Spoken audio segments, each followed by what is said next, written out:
Assalamualaikum warahmatullahi wabarakatuh. Manusia yang terbaik ialah mukmin yang berilmu. Jika ia diperlukan, maka bermanfaat, dan jika tidak diperlukan, maka ia bisa mengurus dirinya sendiri.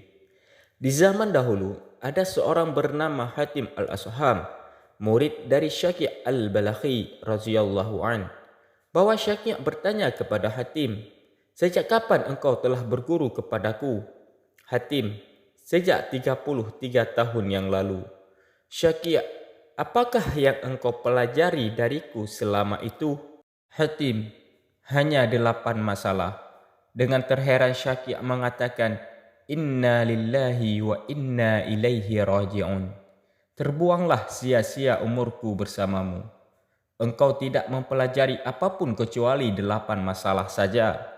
Hatim menyela perkataan gurunya dengan berkata, "Wahai guruku, engkau memang tidak mempelajari yang lain. Tapi aku tidak ingin mendustakan hal ini, guru." Syaqi', "Terangkanlah 8 masalah itu kepadaku, supaya aku mengetahuinya." Hatim berkata, "Aku memandang kepada para makhluk, maka aku melihat mereka mempunyai kekasih. Mereka bersama dengan kekasihnya hanya sampai ke kuburnya. Apabila sudah sampai ke kubur, niscaya ia akan meninggalkan kekasih itu. Dalam batinku mengatakan, ini bukan kekasih sejati, maka aku menjadikan perbuatan baik sebagai kekasihku. Apabila aku masuk ke dalam kubur, niscaya masuk pula ia bersamaku." Syaqi' berkata, "Benar sekali ya Hatim."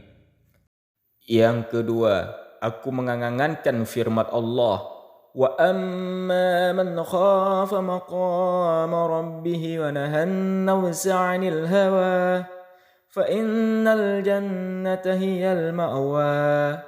Artinya, dan adapun orang-orang yang takut kepada kesabaran Tuhannya dan menahan diri dari keinginan hawa nafsunya, maka sesungguhnya syurgalah tempat tinggalnya. Quran Surah An-Naziat. Yakinlah aku bahwa apa yang difirmankan Allah tersebut benar, maka aku perjuangkan diriku untuk menolak hawa nafsu tersebut, sehingga aku tetap taat kepada Allah.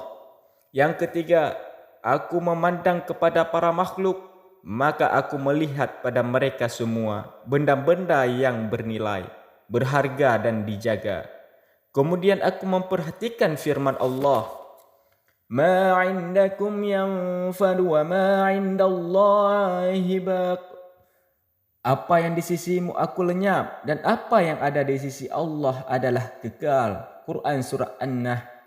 Maka setiap kali jatuh ke dalam tanganku sesuatu yang berharga dan bernilai, maka aku hadapkan barang tersebut kepada Allah. Semoga menjadi kekal di sisinya. Yang keempat, aku memandang kepada para makhluk, maka aku menemukan bahwa mereka membanggakan harta, kemuliaan dan keturunan. Aku berangan-angan, ternyata semua seolah tiada artinya. Maka aku memandang firman Allah, "Inna akramakum 'indallahi atqakum." Sesungguhnya orang yang paling mulia di antara kamu di sisi Allah ialah orang yang paling takwa di antara kamu. Quran Surat Al-Hujarat. Maka aku berbuat takwa sehingga aku menjadi orang yang mulia di sisi Allah. Yang kelima, aku memandang kepada para makhluk, ternyata mereka tega menusuk satu sama lain, kutuk mengutuk satu sama lain, dan asal mula dari semuanya ialah dengki. Maka aku memperhatikan firman Allah, "Nahnu qasamna bainahum ma'isyatahum fil hayatid dunya." Kami telah menentukan antara mereka penghidupan mereka dalam kehidupan dunia. Quran Surat Az-Zukhruf. Maka aku tinggalkan sifat dengki dariku, dan aku menjauh dari keramaian orang banyak. Dan aku tahu bahwa pembagian rezeki ialah dari Allah. Maka aku meninggalkan permusuhan orang banyak kepadaku. Yang keenam, aku memandang kepada para makhluk. Mereka saling durhaka satu sama lain dan berperang satu sama lain. Di saat seperti itu, maka aku kembali pada firman Allah, Inna syaitana lakum aduwwun fattakhizuhu aduwwa. Sesungguhnya syaitan itu adalah musuh bagimu, maka anggaplah ia musuhmu. Quran Surat Fatir. Maka aku pandang bahwa setan ialah satu-satunya musuhku, dan dengan sungguh-sungguh aku berhati-hati padanya. Allah Ta'ala telah mengakui bahwa syaitan adalah musuhku, maka aku meninggalkan permusuhan di antara makhluk. Yang ketujuh, aku memandang kepada para makhluk, maka aku melihat masing-masing dari mereka mencari harta benda dunia. Lalu ia menghinakan dirinya hanya demi dunia, dan ia masuk pada hal yang tidak halal dari dunia. Maka aku perhatikan firman Allah, وَمَا مِن دَابَّةٍ فِي الْأَرْضِ إِلَّا عَلَى اللَّهِ رِزْقُهَا.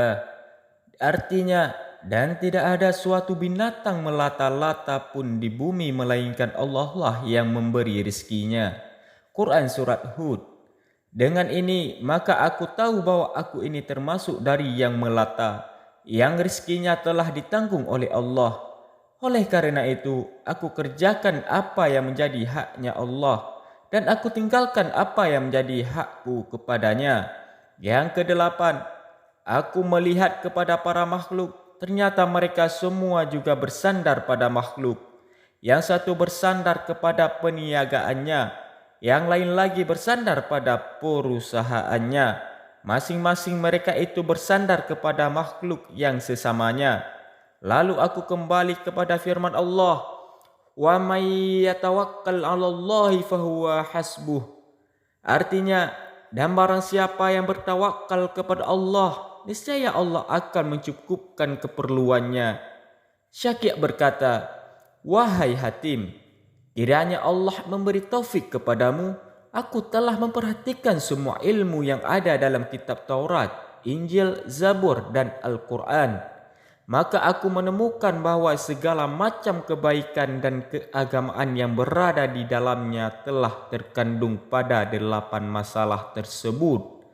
Narang siapa mengamalkannya, maka sesungguhnya ia telah mengamalkan apa yang ada di dalam 4 kitab tersebut."